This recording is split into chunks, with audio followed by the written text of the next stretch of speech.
Good morning, Professor Garlick. How wonderful it is to see you again, Lenora dear. Oh, here. You'll need these for today's class. A little treat for your auntie. Ah, hello. Class, please welcome the newest rose in our garden. We do look forward to growing together. How thrilling it is to have everyone back together again. This year will be filled with enchantment and excitement, but the most important thing cultivated in herbology is knowledge. The prudent herbologist is no more afraid of the venomous tentacula than the bouncing bowl. Now then, today we will be acquainting ourselves with the mellifluous tuber known as the mandrake root. Accio.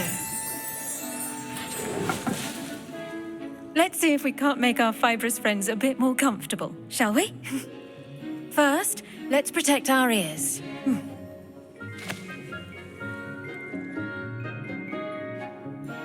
Now, everyone, grip their mandrake by the tendrils and give it a firm tug.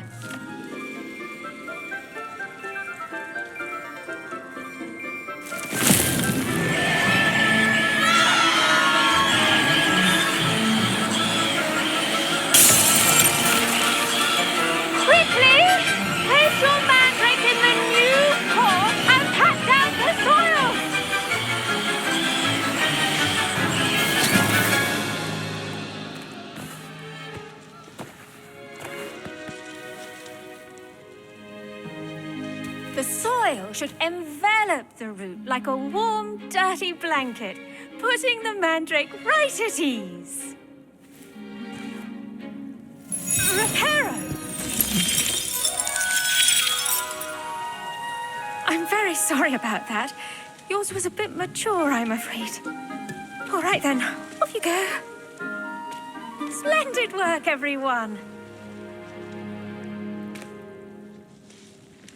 Now, for our next task, we'll be planting dittany at our potting tables. You can all get started. I wonder if hippogriffs like... The best time to plant a seed is last season. The second best time is now. I should think Professor Garlick would be more careful with her mandrakes. I do wonder about Professor Fig. He's hardly ever in his classroom.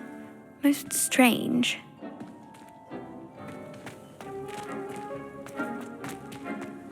Did you know that you can use the mandrake to defend yourself? Why, the very idea. Yes, Professor. Firstly, well done with your mandrake. They can be rather difficult to get a grasp of.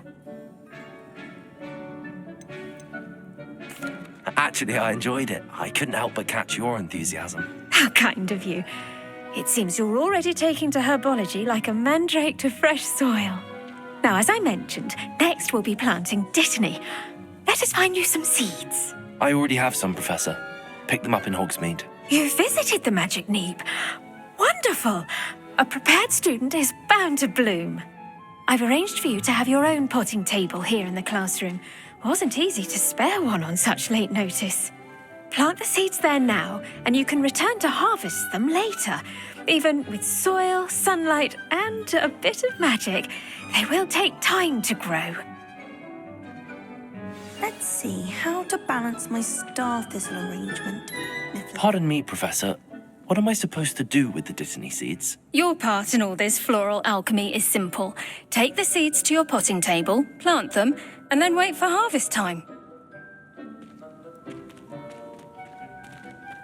Revelio.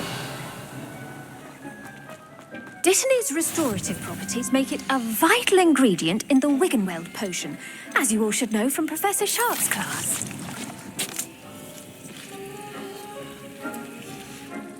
Well done! Once it can be harvested, your dittany will be ready to use in Wiggenweld potion. I'll let Professor Sharp tell you about that. Now, what say we branch out? Introduce you to a different sort of flora, the Chinese chomping cabbage. You'll find that some plants are better suited to uses outside of a cauldron. The cabbages do get testy without something to chew. Fortunately, I have a dummy for them to gnaw on. Be a dear and let them have a good chomping. Yes, Professor. They're in the other greenhouse. It's just at the end of the footbridge leading out of this room. Your classmate, Mr. Pruitt, has kindly offered to accompany you. Come back and see me when you're finished. Oh, and mind your fingers. They do bite. Hello. Saw you on your way to Hogsmeade the other day. Nice to meet you. I'm Leander. I'll be showing you the Chinese chomping cabbages. Lumos. Up these stairs will take us there. Revelio. Your lead.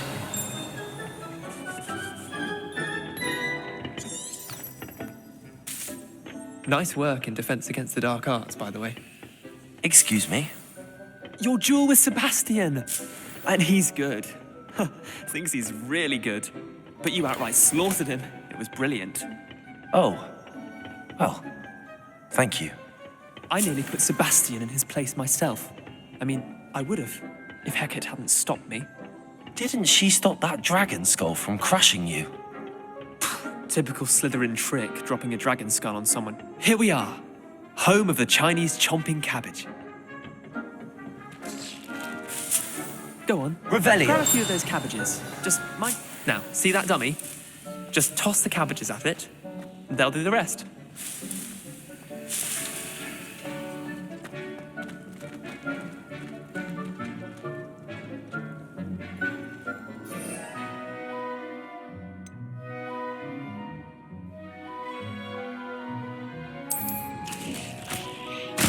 Look at that. They'll chomp on anything they can get their mouths on. Mum planted some in her garden last year to keep the gnomes out. Did save her the de-gnoming, but they left her honking daffodils in tatters. Vicious little bastards, aren't they? My kind of plants. Not like stupid booba tubers and bouncing bulbs. The kind of plants that'd have your back in a fight. Not saying you can't go it alone, but, well, imagine that wasn't a dummy.